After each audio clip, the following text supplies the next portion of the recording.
বিসমিল্লাহির রহমানির রহিম। প্রিয় রাঙ্গুনিয়াবাসী, আসসালামু আলাইকুম।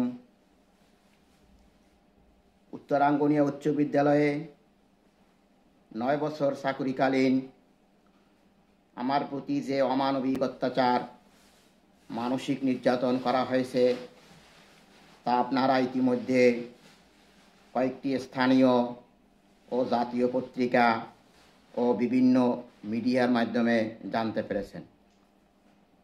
সর্বশেষে আমি মাননীয় আদালতে ন্যায় বিচার চেয়ে মামলা করেছি।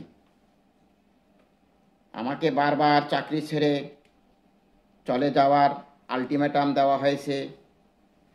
এই আলটিমেটাম চলাকালীন মাঝখানের যে সময়গুলো আমার প্রতি বিশেষ করে মামুন ও শওকত পথে ঘাটে যে ব্যবহার করেছে তা আমি কোথাও প্রকাশ করতে পারিনি।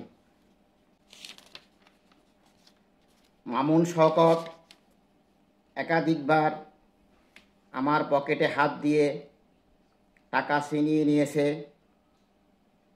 মাস্টার সুইট ছিল আমার জন্য এক আতঙ্কের নাম। মাস্টার সুইটস থেকে নাস্তা না নিলে আমাকে হুমকি ধামকি দেওয়া হতো। বিদ্যালয়টিতে রাত দিন, শুক্রবার শনিবার বন্ধের দিন বলে কোনো কথা ছিল না।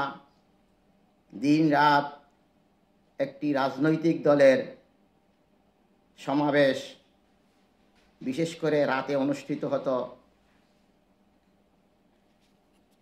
বিদ্যালয়ে 75 বছর পূর্তি নামে একটি অনুষ্ঠান করা হয়েছিল, সম্ভবত 2017 কিংবা 18 সালে। এত বড় একটা অনুষ্ঠান যে হয়েছে তা বিদ্যালয়ে কোনো রেকর্ড নেই। অনুষ্ঠানটি কত তারিখ, কখন হয়েছে, কত টাকা আয় ব্যয় হয়েছে তার কোনো হিসাব বিদ্যালয়ের হিসাবে আসেনি। অনেক প্রাক্তন ছাত্র আমার কাছে ফোন করে এ বিষয়ে জানতে চাইলে আমি কোনো উত্তর দিতে পারিনি। তারা বলেছে এটি তো 75 বছর পূর্তির নামে একটি রাজনৈতিক দলের সমাবেশ হয়েছে। এই 75 বছর পূর্তি অনুষ্ঠানে কোটি টাকার উপরে লেনদেন হলেও বিদ্যালয়ের একটি টাকারও হিসাব আনা হয়নি। যাই হোক, আমি ন্যায় বিচার চেয়ে আদালতে মামলা করেছি। আল্লাহর কাছে গভীর রাত্রে তাহাজ্জুদ নামাজ পড়ে কান্নাকাটি করে বিচার চেয়েছি, বিচার পেয়েছি। আসামিদের মধ্যে ইতোমধ্যে 2 জন অন্য মামলায় গ্রেপ্তার হয়ে জেল খেটেছে, বর্তমানে জামিনে মুক্ত আছে আমি জানতে পেরেছি। অন্য 2 জন এখন সম্ভবত পলাতক আছে। শেষের যে বছর 13 মাস আমাকে স্কুলে ঢুকতে দেওয়া হয়নি, সেই 13 মাসের আর্থিক লেনদেনের বিষয়টি প্রশ্নবিদ্ধ।